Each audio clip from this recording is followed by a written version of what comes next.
본문은 예수님과 친밀한 관계였던 나사로가 죽은 사건을 기록하고 있어요. 예수님은 공생의 기간 동안에 수많은 사람들을 먹이셨습니다.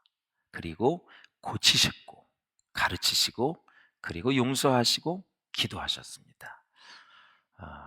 본문에는 하나님의 영광을 위한 나사로의 죽음이 새겨되고 있는데, 나사로의 죽음은 하나님의 영광을 위한 것이다. 그렇다면 저와 여러분도 죽음까지도 하나님이 쓰셔서 하나님의 영광을 위해서 허락하셨는데, 우리의 모든 범사가 하나님의 영광을 위한 일이 될 수 있기를 주의 이름으로 축원합니다. 아멘. 인간에게는 누구나 절대로 포기하지 못하는 극진하는 사랑하는 사람이 있습니다. 살아도 같이 살고 죽어도 같이 죽고 싶은 사람이 있기 마련입니다. 아마 예를 든다면 부모에게 자식이 그런 대상이 아닐까 싶어요. 정말 우리 자녀들을 부모가 얼마나 사랑하는지 이루 말할 수가 없어요. 특별히 사랑하는 사람이 병들어 죽게 되었을 때는 더욱더 마음이 괴롭죠. 슬프기도 하고요. 외로운 것입니다. 이렇듯 하나님은 인간을 너무나 사랑하셔서 인간을 대신해 죽고 싶어 하시는 것이 우리 주님의 마음이에요. 사랑하는 여러분, 인생을 살다 보면 누구나 여러 가지 어려움에 처하게 되고 수많은 위기가 우리를 자꾸 두렵게 만듭니다. 사람들은 이러한 어려움과 위기 앞에서 세 가지 반응을 보입니다. 첫째, 초조해합니다. 그리고 불안해하고, 그리고 두려워합니다. 이 세 가지는 같이 다녀요. 초조하고, 불안하고, 두려움. 이것이 다 한 번에 예수의 이름으로 떠나갈 수 있기를 주의 이름으로 축원합니다. 5절에 보면 예수님이 나사로의 집안 식구들을 편애하는 듯한 그러한 인상을 받게 됩니다. 5절을 같이 보실까요? 시작. 예수께서 본래 마르다와 그 동생과 나사로를 사랑하시더니. 동네방네 소문이 났습니다. 예수님이 말이야 마르다의 집 사랑한대. 이 나사로의 집을, 마르다와 마리아를 사랑한다는 게 다 퍼졌어. 왜? 그 집에서 주무시고 또 식사도 하시고 사역을 준비하시고 그냥 집 모양 이렇게 쓰셨단 말이에요. 그러니까 사랑하지. 여러분, 예수님을 모시고 함께 했던 사람 중에 실패한 사람이 하나도 없고 나중에 다 회복이 되어져서 하나님의 사람으로 세워졌고 하나님 또 쓰셔가지고 결국 하나님께 영광을 돌리는 다 그런 좋은 사람 만날 수 있기를 주의 이름으로 축원합니다. 만남이 엄청 중요한 거예요. 우리 예수님은 세 남매를 사랑하셨어요. 아마 제가 보기에는 마르다, 마리아, 나사로 이렇게 되지 않을까. 뿐만 아니라 예수님이 한 가족을 각별히 사랑하셨다는 내용은 성경 어떤 곳에서도 찾아보기 어렵습니다. 정말 이 가정을 사랑했어요. 그런데 이 가정을 사랑했는데 가장 서운한 일이 생겼습니다. 이게 인간지사입니다. 가장 많이 사랑했는데 가장 서운한 일이 생겼어요. 어찌하면 좋아요, 여러분, 친한 사이에 말을 조심하라 그러고 관계가 깨지지 않도록 조심하셔야 돼요.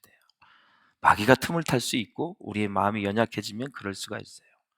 3절을 보면 나사로가 병들었을 때 그의 가족이 예수님께 사람을 보냅니다. 나사로가 병들었나이다. 병이 들었나이다. 나사로가 예수님의 사랑을 특별히 받은 자임을 분명하게 보여주고 있는 거예요. 아니, 예수님은 하나님의 아들이시고 하나님이신데 오라가라 마음대로 할 정도면 얼마나 친한 정도예요. 이렇게 동고동락을 했는데 어디 계시냐고. 지금 우리 나사로 오라비가 지금 죽을 지경이 됐는데 빨리 오시라고. 그래서 사람을 보냈다라는. 얼마나 급했으면 지금으로 치면 앰뷸런스를 보낸 거죠. 전화가 있어요. PP가 있어요. 아날로그 전화가 있어요. 아무것도 없잖아요. 그래서 사람을 보낸 거예요. 막 뛰어가서 베다니에 사는 나사로 가지고 죽을 병이 걸렸다. 사람을 보냈습니다.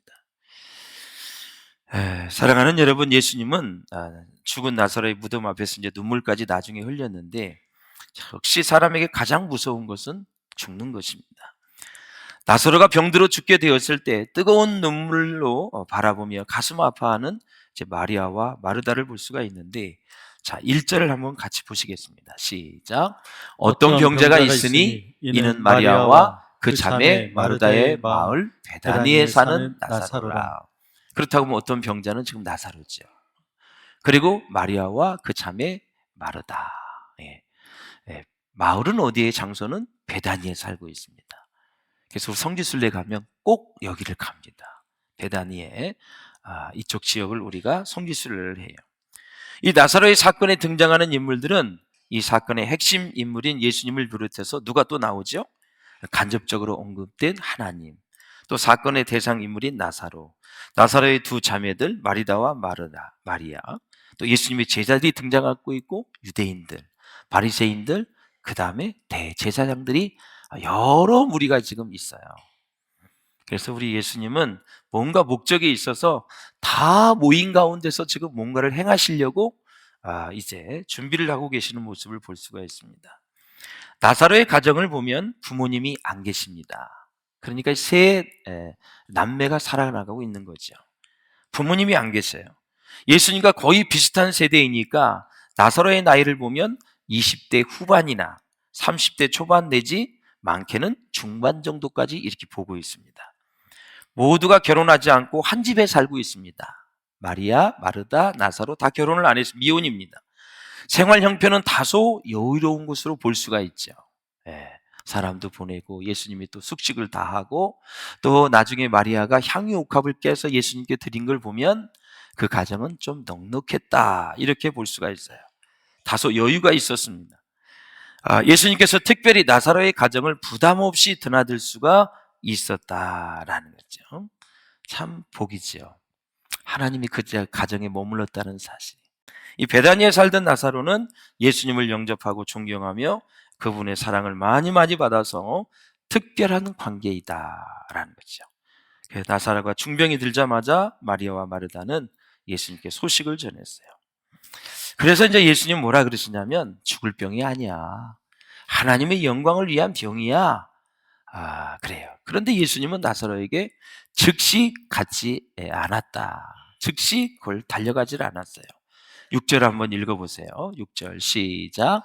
나사로가 병들었다 함을 들으시고 그 계시던 곳에 이틀을 더 유하시고. 참 설교할 때마다 제가 평신도 때도 집사 때도 이 말씀을 듣고 참 예수님 너무하시다 말씀. 예를 들어서 여러분 부모님이, 여러분 남편과 아내가, 자녀가 이 용인 서울병원에 만약에 이제 중환자실에 있어요. 목사님, 돌아가실 것 같은데요. 지금 임종이 가까운 것 같아요. 의사가 조금 있으면 임종할 것 같으니 다 연락을 해서 오라 그러네요. 그럼 저한테 전화가 왔어요. 네, 집사님, 이틀만 있다 갈게요. 그럼 여러분은 어떻게 반응하실 것 같아요?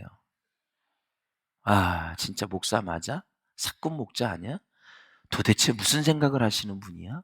아니, 지금 죽겠다고 전화했는데 이틀 있다가 오신다고? 야, 진짜 머리가 도른 거 아니야? 별 생각을 다 하죠.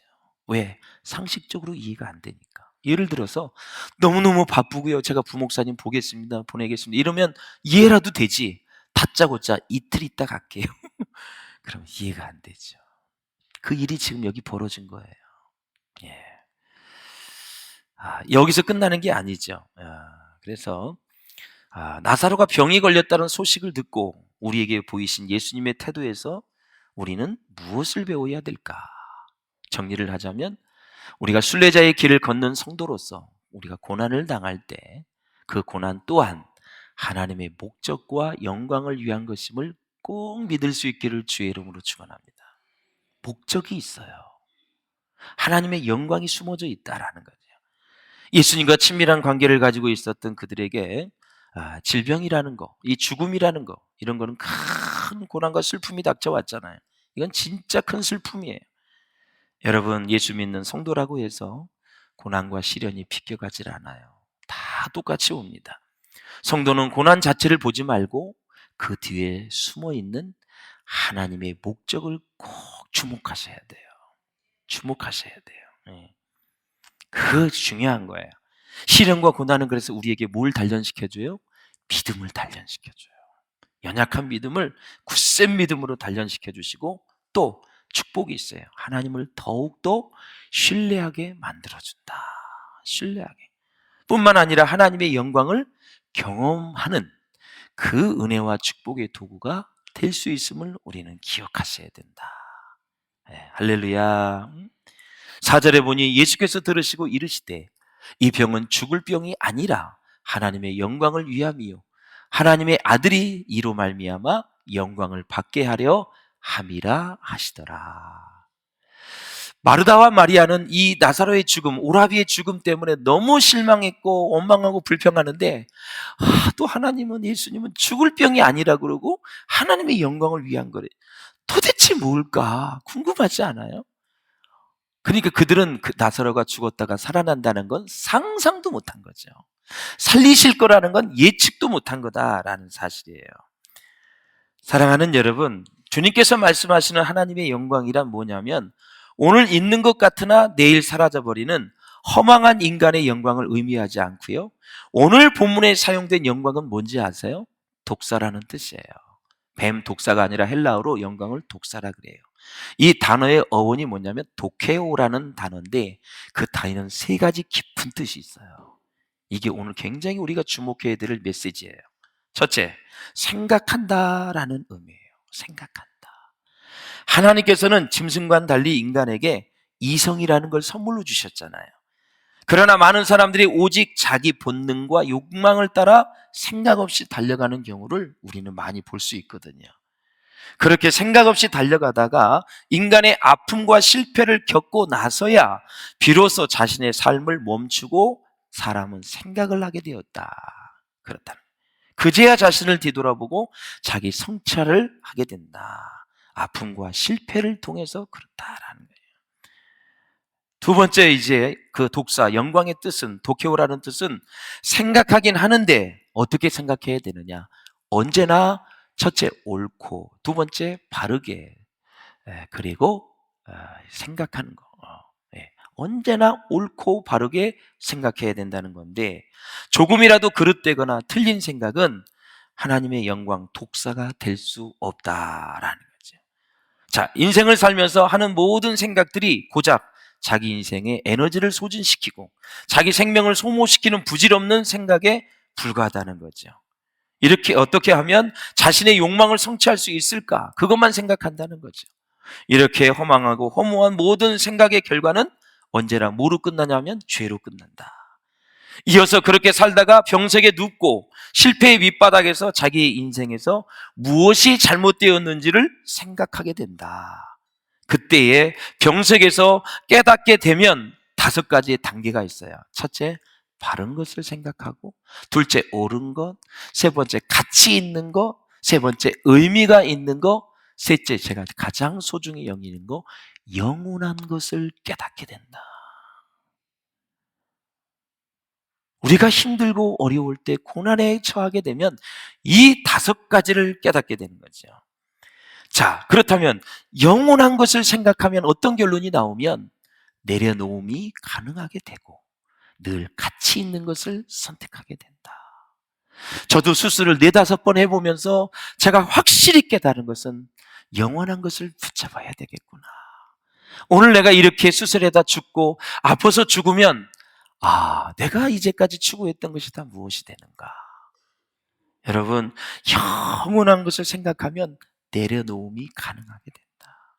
영적인 것을 우선 생각하게 되고 하나님의 일을 우선 생각하게 되고 생명과 관련된 일을 우선 생각하면서 우리는 내려놓음을 할 수가 있다. 이게 뭐가 중요하다고 내가 이렇게 붙잡고 있었지? 나 진짜 어리석은 사람이야. 이게 뭐가 중요하다고 내가 이걸 고집했지?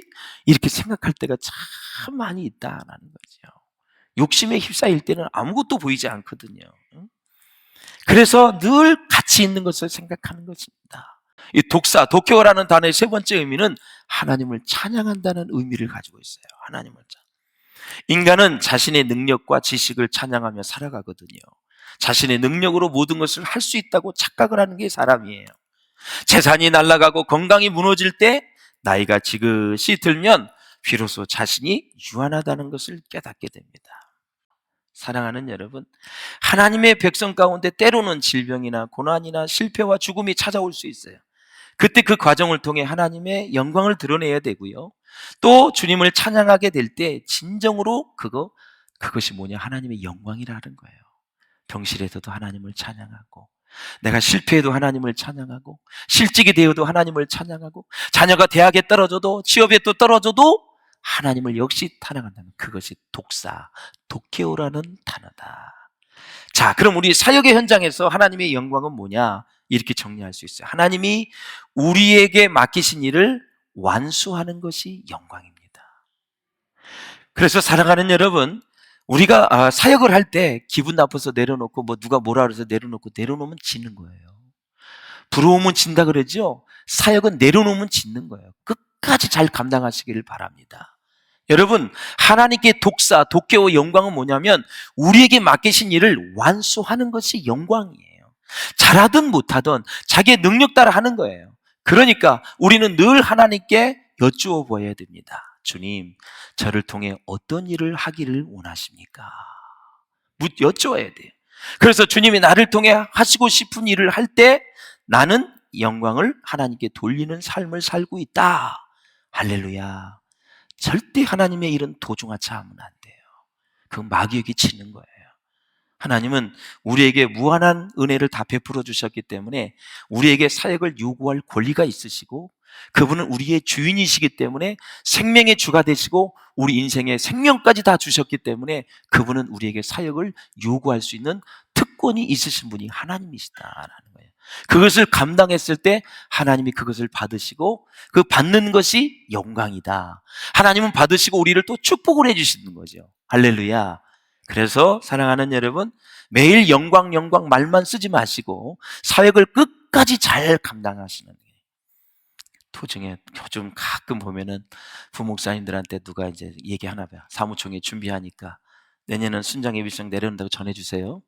그거 내 안 하면 난 교회 나갑니다. 이렇게 그냥 아주 연막 정수를 치는 거야. 거기 임명만 하면 전 이제 나갑니다. 이렇게. 그런 말씀 하시지 말라니까, 상처가 된다니까. 그렇게 말을 해도 아주 그냥 상처를 주기로 작정한 사람들이 너무 많은 거예요. 여러분, 좀 힘들어도 여러분 진짜 우리끼리 얘기인데 죽을 병에 걸려봐요. 그게 더 힘들겠어요? 순장 예비 순장 하는 게 더 힘들겠어요? 진짜 부탁드립니다. 생명 있는 날 동안 좀 건강할 때 하나님이 맡겨진 일을 좀 힘들어도 주의 이름으로 잘 감당하셔서 여러분 이 나중에 천국 가서 우리 생명의 면류관 같이 누립시다. 의의 면류관 누립시다. 이 땅이 전부가 아니고 이 땅은 천국을 준비하는 이 땅이잖아요. 천국을 준비하는 데잖아요. 여러분 욕심 내세요. 천국의 의의 면류관, 생명의 면류관, 거기에 욕심을 내야지. 이 땅에 여러분 썩어져 불타서 없어질 것을 가지고 그렇게 거기에 아웅다웅 안 했으면 좋겠어요. 은혜가 있으시기를 주의 이름으로 축원합니다. 그러므로 사랑하는 여러분, 이제 말씀을 맺기를 원하는데, 성도의 믿음은 그래서 하나님의 때를 잠잠히 기다리는 인내로 드러난다. 자, 이틀 동안 여러분 예수님이 늦게 왔으니까 얼마나 마리아와 마르다가 실망을 했겠어요. 그러나 여러분 제가 여쭤볼게요. 병을 고치는 게 더 큰 기적이에요? 죽었던 사람을 살리는 게 더 큰 기적이에요? 그렇지요. 여러분 설교를 잘 듣고 계시네요. 죽었던 사람을 살리는 게 더 큰 기적이에요. 이거를 보여주시기 위해서 이틀을 늦게 오신 거예요. 시체가 썩을 때까지 기다린 거예요. 우리 입장에서는 그런 상상도 못했지요. 왜? 이런 일이 없었으니까. 이해가 되지요. 여러분 장례가 났는데 목사님, 우리 아내, 우리 아버님, 우리 남편, 우리 자녀 장례 치러주세요. 그랬는데 알았어요. 이틀 있다 갈게요. 또 그러면 어떻게 될까? 이것도 또 이상한 거죠. 다 썩어서 이제 장례를 치러서 돌무더기에 있는데 예수님이 오신 거예요. 그래서 나사로를 다시 살리신 거예요. 나는 부활이요 생명이니 나를 믿는 자는 죽어도 살겠고 무릇 살아서 나를 믿는 자는 영원히 죽지 아니하리라. 마르다야, 이것을 네가 믿느냐? 주여, 내가 믿나이다. 예수님은 하나님의 아들이신 줄을 내가 믿나이다. 오빠도 살아나고 믿음도 성장하고 거기에 있는 사람들이 다 예수를 믿었다. 아까 말한 대제사장들, 유대인들, 거기에 많은 사람들이 왔다 그랬잖아요. 그래서 관계를 잘 하려는. 자, 갈라디아서 6장 6절에 보면은 한번 읽어보겠습니다. 시작. 가르침을 받는 자는 말씀을 가르치는 자와 모든 좋은 것을 함께하라. 이거 뭐냐면 관계를 잘하는 거예요. 말씀을 가르치는 자와 모든 것을 좋은 것을 함께하라는 것은 여러분 만두 하나라도 같이 먹어도 같이 먹으면은 식구잖아요. 식자 먹을 식자 입구잖아요. 식구가 뭐냐면 밥을 같이 먹는 게 식구거든요. 그 식구라는 거는 관계를 얘기하는 거예요. 항상 신앙생활은, 직장생활은, 사회생활은, 학교생활은 전체 관계예요. relationship. 이 관계를 잘 하셔야 되는 거예요. 그럼 관계를 잘 할 수 있는 여러 가지 비결이 있는데, 자, 요한복음에 7가지 표적이 소개되고 있어요. 나사로를 살리신 사건은 제일 나중에 소개되는 기적인데요. 자, 여러분, 요한복음에 보면 가나에 혼인잔치가 있어요. 그게 첫 번째고요. 이게 이제 마지막 거예요. 이 첫 번째 물을 포도주로 만드는 표적과 나사로를 살리신 이 표적이, 이 기적이 평행을 이루는 거예요. 첫째, 일반 가정에서 이루어진 사건이다. 예. 포도잔치도 그렇고 나사로 집도 마찬가지고. 두 번째, 표적의 결과로 제자들이 믿게 되었다.